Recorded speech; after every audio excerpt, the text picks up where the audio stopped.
in fact wrote large parts of our report, Lord Dolakia, Trevor Phillips, Ann Owers, Yasmin Ali Bhai Brown, Sir Peter Newsom, Chief Constable Matthew McFarlane, and many other equally eminent men and women. Jim Rose took keen interest in the Commission's composition and deliberations. He attended many of our seminars and public consultations, where he was eagerly sought out by young scholars who had heard his name, who held him in the highest esteem, but never had the privilege of seeing him in flesh. Sadly, he died a year before the publication of our report. Although I would not claim that he would have agreed with all the details of the report, I can say with some confidence that he was sympathetic to its basic thrust. It is only right that the 10th anniversary of our report should be dedicated to him. The report has been in the public domain for 10 years, and it has spawned an extensive literature, including over 30 articles, as many chapters in books, and so on. Its content is widely known, and there is no point in rehearsing it today. It was subjected to criticism, some rather hysterical, and based mainly on the misunderstanding of a couple of rather unguarded comments that we had made in the report. This too is widely known and written about, and it would serve no purpose today to reiterate or answer those criticisms, or even to examine what lessons we have learned from our entry into the political marketplace. I have written about my own experiences of chairing the Commission and receiving those criticisms at length, and so have many others, and those interested can consult those writings.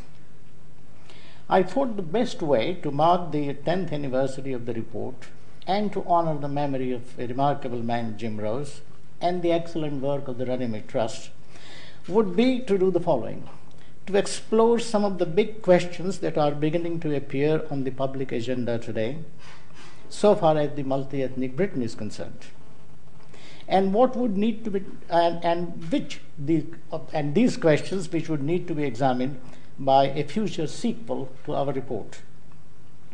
Many of these big questions were addressed in our report, but we could not have anticipated all, and even those we did, we discussed in a different historical and political context. I wish to explore some of these issues today in some length, bearing in mind what we had said in our report, but also going beyond that. There are 3 or 4 questions, depending on how much time I have and how quickly I go through this. There are 3 or 4 big questions that I think we need to address. The first has to do with the role of religion in public life. It is increasingly beginning to dominate the public discussion.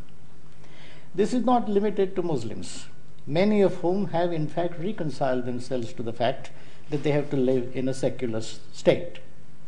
The challenge rather is mounted by Christian leaders. You will recall that 35 senior figures of the Church of England, the Catholic Church, and other denominations issued what they called a Declaration of Conscience about a year or so ago. It was modeled on the Manhattan Declaration, drawn up by American Christian leaders and signed subsequently by 500,000 supporters. The Declaration of Conscience in Britain said that its signatories will not, and I quote, be intimidated by any political power that overrules or overrides its Christian beliefs.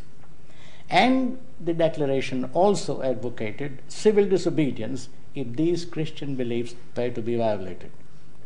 It said that Christianity was being marginalized and excluded from the public sphere in this country by a form of secularism that was, and I quote, as bigoted and narrow-minded as the worst forms of doctrinaire Christianity.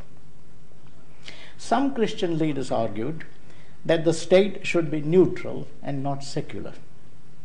Others argued that even neutrality was unacceptable because it treated Christianity on a par with other religions and denied the central place that it had occupied and continues to occupy in British life.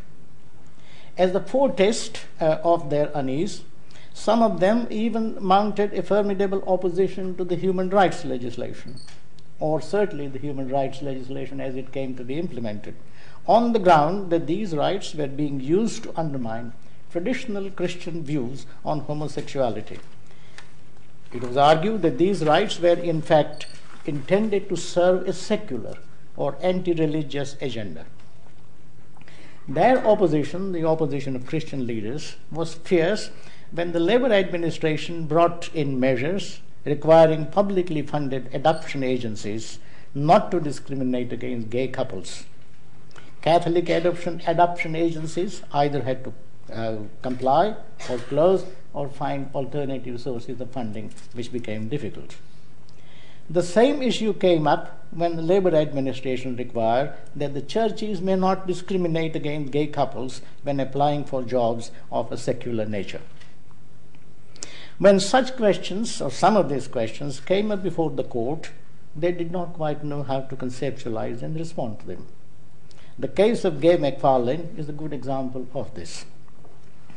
He was a marriage guidance counselor of strong religious beliefs and refused to administer sex therapy to homosexual couples.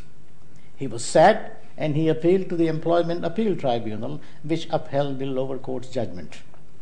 His appeal he appealed against the Employment Appeal Tribunal, and the matter was discussed by Lord Justice Laws and dismissed.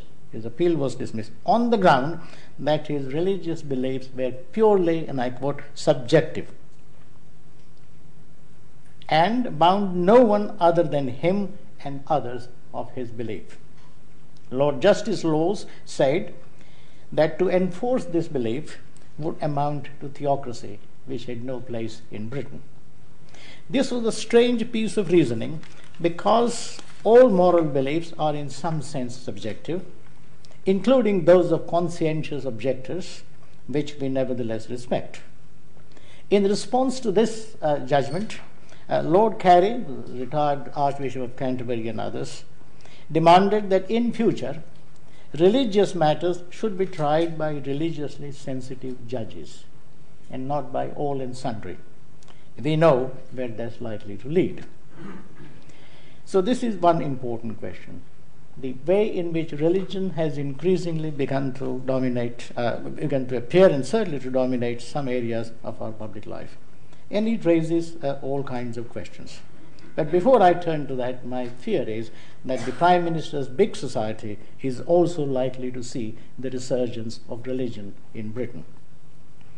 As he offloads the welfare state, voluntary bodies would need to step in to do the required work, and churches will be at the forefront of these voluntary bodies. And that is going to involve a very complicated formal and informal relationship between the state and religion. Now this raises a large number of questions. What is a religious belief? Are we right to privilege religious beliefs in a way that we do? If somebody said this was his sincerely or deeply held religious beliefs, does that put belief beyond rational scrutiny and criticism? And does it enjoin an obligation on the part of the state to defer to it or to respect it in some way? At a different level, should we allow religious arguments or religious form of reasoning on secular issues, such as assisted suicide?